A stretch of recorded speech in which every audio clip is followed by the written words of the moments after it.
Welcome in. Come on in and make yourself comfortable. We are so glad you are joining us today for a brand new deep dive. Yeah, really glad to have you with us. We have something incredibly special lined up for you today. It's custom tailored to answer some of those lingering questions you might have about the digital world you inhabit every single day. Right, because we all use social media. We do. You probably scrolled through a feed this morning, while drinking your coffee. Or maybe you are listening to us right now with a few tabs open in the background, subtly toggling between work and your favorite timeline. It's just the reality of how we live now. Exactly. But today, we have our hands on a really fascinating source document. It's titled The Engagement Economy. And this document does something remarkable. It completely pulls back the curtain on how these platforms are actively designed from the ground up to shape human behavior. It is a very revealing document. And I want to set the stage right away by noting that our goal here is not to sit around and simply demonize technology. No, that is too easy. It is. Yeah. And frankly, it is not very helpful. The mission of this deep dive is to truly understand the hidden financial architectures and the mechanical structures of the platforms you use every day. We are going to examine the real-world fallout of these systems. Yes, and importantly, we are going to explore some emerging, radically different alternatives that might just change how you think about your digital life. Understanding the why behind our digital habits is really the first step to making informed choices about where we spend our time and our attention. Okay, let's unpack this, because the very first thing the source material does is take a sledgehammer to a word we hear constantly in the tech space. Oh, absolutely. The word engagement. Right, engagement. When you hear that word, it sounds so warm, doesn't it? And it sounds incredibly relational. Yeah. It implies community, deep conversations, people connecting with one another. It feels like a dinner party where you are making eye contact, passing the appetizers, genuinely bonding. But our source reveals that inside the walls of these massive platforms, that buzzword means something completely devoid of human warmth. That is a perfect contrast, actually. Because inside large platforms, engagement is not a measure of communal strength or human connection at all. The source's core thesis is that engagement is strictly monetizable behavioral activity. Monetizable behavioral activity. Exactly. The platforms are not looking at the quality of your relationships. They are looking at discrete, measurable actions that can be quantified in a database. So they aren't looking at whether a conversation was meaningful to you. Not at all. We are talking about clicks. We are talking about watch time, shares, scroll depth, session duration, and return frequency. These are cold, hard metrics. They are behavioral outputs that can be perfectly tracked, modeled, and optimized by a machine learning system. Wow. What's fascinating here is the core mechanical loop detailed in the text. It operates on a very simple, relentless logic. Once behavior can be measured at scale, it can be predicted.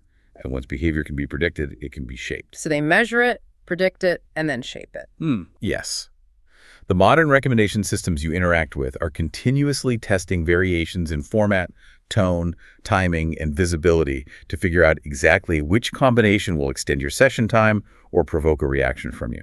So if engagement isn't about connection at all, how does a simple or a scroll depth measurement actually turn into a dollar sign for these companies? I mean, how do we get from a behavioral output to a massive corporate valuation?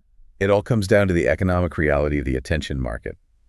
Attention is the actual product being sold to advertisers, and your behavior is the variable being manipulated to harvest more of it. It's a chain reaction. It is. Advertising revenue scales directly with impressions. Impressions scale with the amount of time you spend on the app, and the time you spend on the app scales with measurable behavioral activity. And if a piece of content doesn't trigger that specific chain reaction, say if it doesn't make you pause or click or stay longer, the algorithm quietly deprioritizes it. It just vanishes from the feed. Visibility is entirely conditional on how well a post performs within this strict behavioral framework. Here's where it gets really interesting, because the source document doesn't just speak in abstract theories about metrics and variables. It points to concrete evidence across the biggest platforms in the world. Right. It grounds the theory in reality. Yeah, the source actually grounds this in a very famous recent case study, the 2021 Frances Haugen leaks, which are often referred to as the Facebook files. When you look strictly at the internal data provided in the text, it paints a fascinating picture of how this works in practice over at Meta. Looking at the internal documents detailed in the text, Meta's own research teams spent a considerable amount of time studying the downstream effects of their engagement-based ranking systems. The leaks revealed that the company knowingly prioritized profit over user safety. The internal documents showed that content generating strong emotional reactions was favored. Yes, particularly anger and outrage.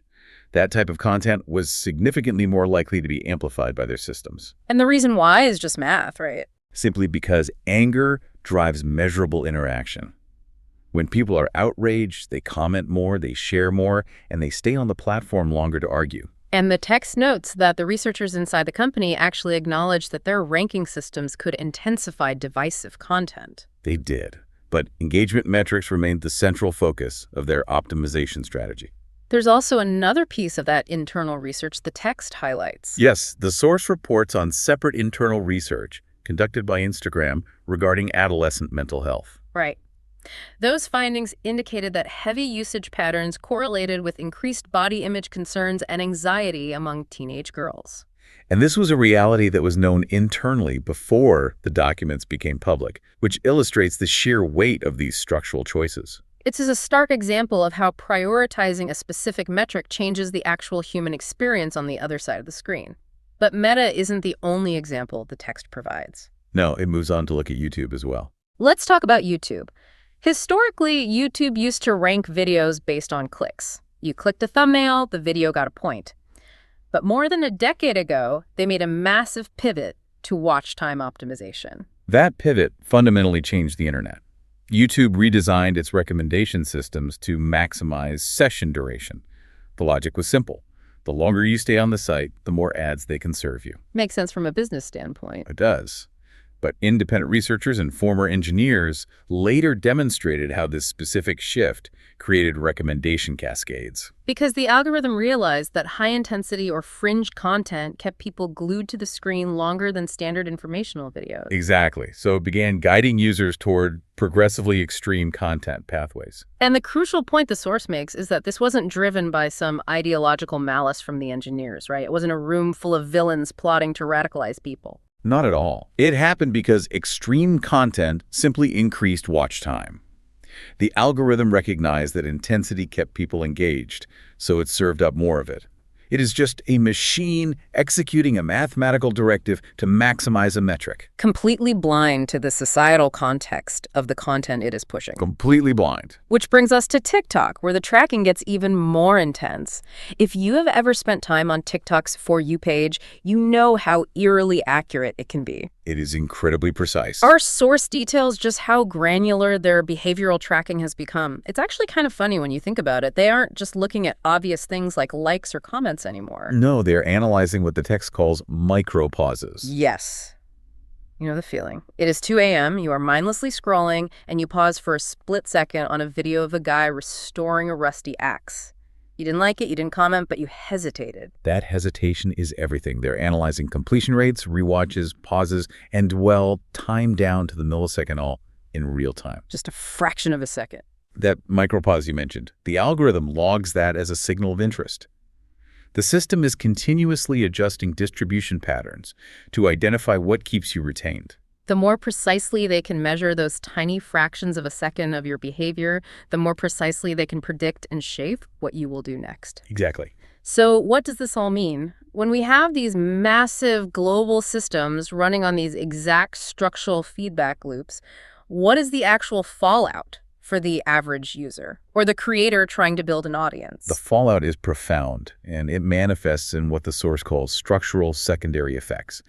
The most prominent of these is the power law distribution. Right, because these algorithms heavily reward content that already performs well. Yes, which leads to a massive concentration of digital attention.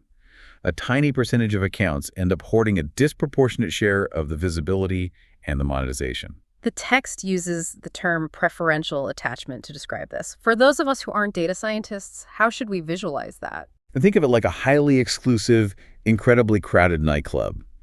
The algorithm is the bouncer at the door. Okay, the bouncer. It only lets people onto the dance floor who are already famous or who arrive in a flashy car that grabs everyone's attention immediately. And everyone else. Everyone else, all the everyday folks, are stuck waiting outside in the cold behind the velvet rope, completely invisible to the party inside. That is preferential attachment. The popular get more popular simply because they are already popular. Precisely. As competition increases within these ranked systems, organic reach effectively dies. Minor changes to the bouncer's rules, the ranking logic, can wipe out a creator's livelihood overnight. It makes them totally dependent on an opaque algorithm. But hold on, let me play devil's advocate for a second. Couldn't you argue that this brutal competition just pushes creators to make better, more engaging content?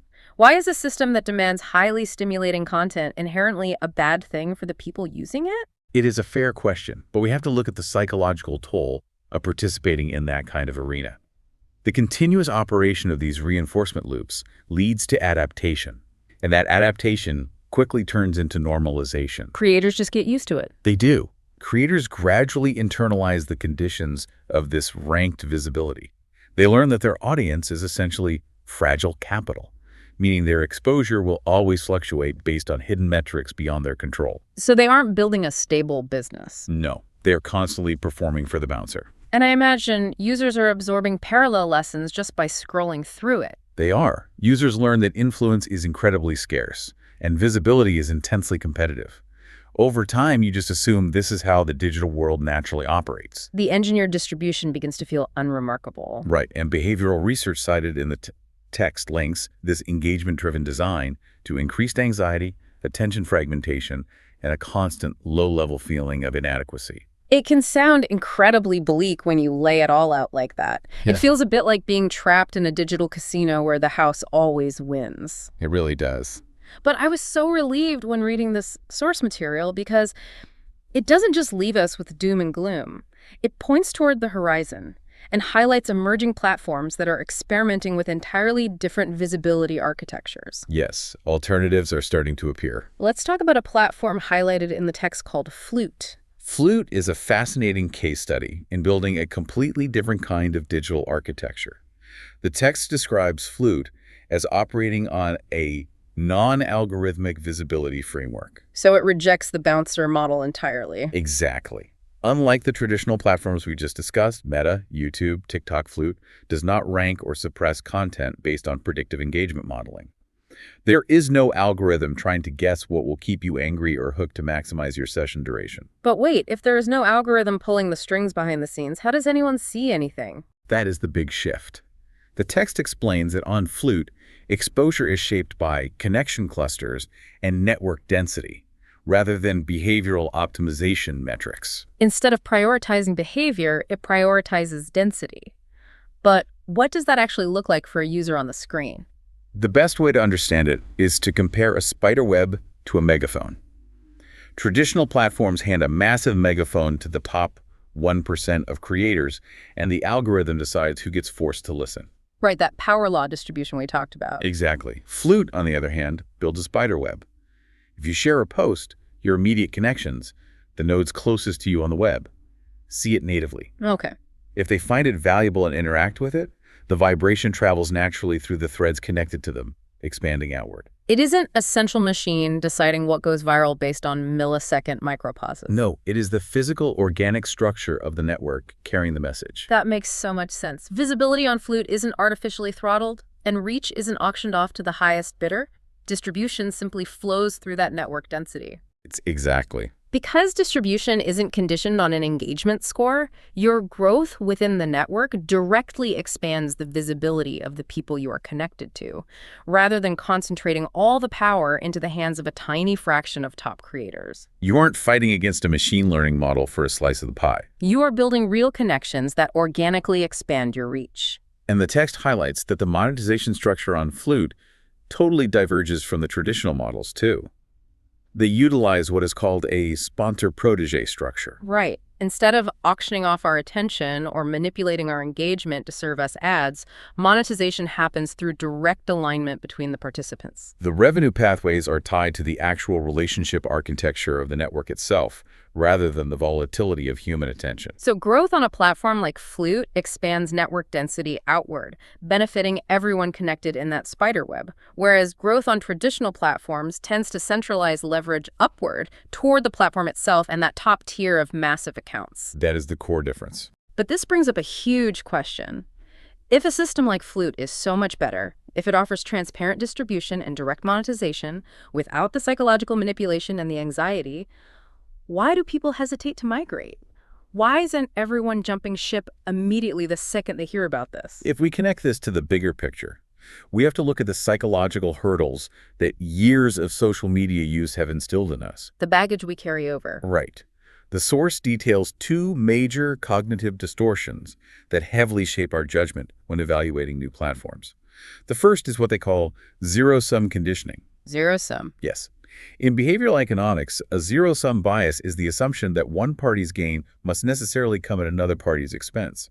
For example, if I win a slice of pizza, that means you have one less slice to eat. And because we have spent the last decade interacting primarily with extractive platform models, where algorithmic amplification, throttled reach, and engagement optimization ensure the platform always wins at the user's expense, we have been conditioned to believe that all platform growth is inherently extractive. That is the conditioning.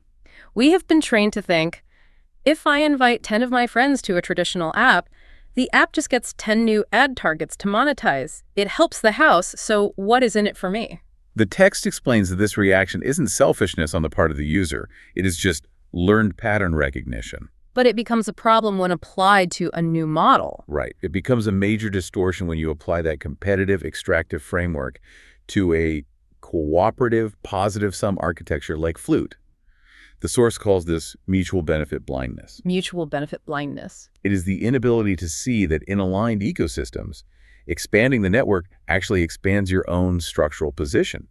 When cluster density directly influences exposure, bringing people with you into the spiderweb doesn't just help the platform, it directly increases your own leverage and reach. We are basically applying the rules of a competitive cage match to an open cooperative field. And that leads right into the second distortion the text outlines, which is the assumption that big numbers automatically equals safety.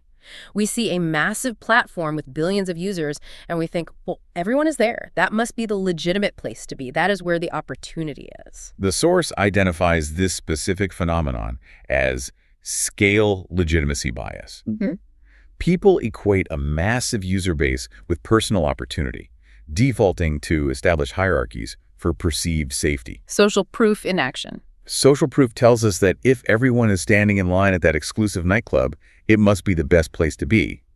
But the text drops a crucial insight that completely reorients this thinking. It states, scale provides access, density provides leverage. Scale provides access, density provides leverage. I absolutely love that distinction. It changes how you view a network. It really does. Joining a massive platform just means you are getting access to a highly saturated, incredibly competitive market where the hierarchy is already hardened. The bouncer already knows who he likes. Exactly. You are just fighting for scraps of attention. But joining an emerging, transparent system like Flute allows you to build structural density. You get to secure your leverage and shape the distribution patterns before the concrete dries, so to speak. When zero-sum conditioning intersects with scale legitimacy bias, you get a very predictable restraint. People hesitate to build in new ecosystems. They stay where it is familiar. They underestimate the incredible leverage of being early in a density-driven system, and they wildly overestimate the advantage of being a late adopter in a massive ranked system. But in cooperative digital architectures, growth operates differently. Each new node increases potential connections. Yes, each strengthened cluster expands opportunity for the whole web. Growth isn't an extraction of your value, it's an amplification of your influence. What a journey this deep dive has been. We started by redefining engagement, stripping away the warm and fuzzy dinner party connotations to reveal the cold, monetizable behavioral metrics driving platforms like Meta, YouTube, and TikTok. We covered a lot of ground. We looked at how those hidden mechanics extract our attention, prioritize watch time cascades and micro pauses, and create real-world psychological tolls, shaping our behavior without us even realizing it. Right. But then we pivoted, looking at how cooperative, density-driven networks like Flute offer an entirely different architecture, one where visibility is a spiderweb based on connection rather than a megaphone handed out by an algorithmic bouncer. Growth can actually be about amplification, not extraction. We just have to overcome our own learned biases to see the opportunity sitting right in front of us. This raises an important question, and it's a slightly different angle I want to leave you with today.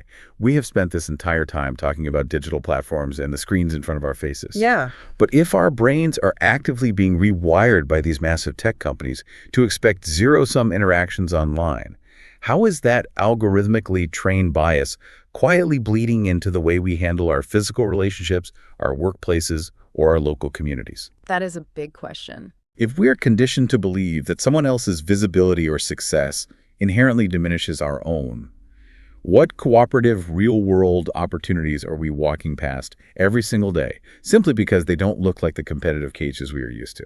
That is a fascinating and somewhat daunting final thought to chew on. How much of our offline life is being shaped by our online conditioning? We want to warmly thank you for taking this deep dive with us today.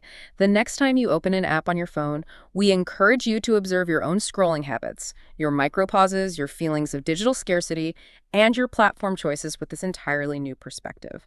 Until next time, keep questioning the systems around you and take care.